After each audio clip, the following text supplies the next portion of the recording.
finally.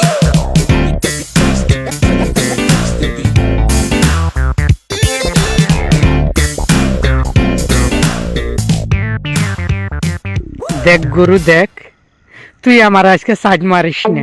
কাল পরে side মারিয়া তো আমার দাঁত ভাঙ্গা ফালাইছস। তোর কি দয়া মায়া নাই? এই যে রোদ বায়ে তোরে ডাঙ্কি ঠেইলা ঘাস তুইলা তোরে আমি খাওয়াই, তাইলে পরে তোর একটু দুধ দিতে কি হয় ক? আমার কি মন চায় না আমার এই ভাঙ্গা শরীরটা একটু দুধ খাইয়া চাঙ্গা করবার? তোর দোহাই লাগে ভাই, তোর পেটে ধরি পায়ে পড়ি, তুই একটু দয়া করি চেক কর দে। সাইড মারস না, আবার দাঁত ভাঙ্গস না। ভাঙলে পরে আমার কি হবো ক? বিয়া তো হবো না।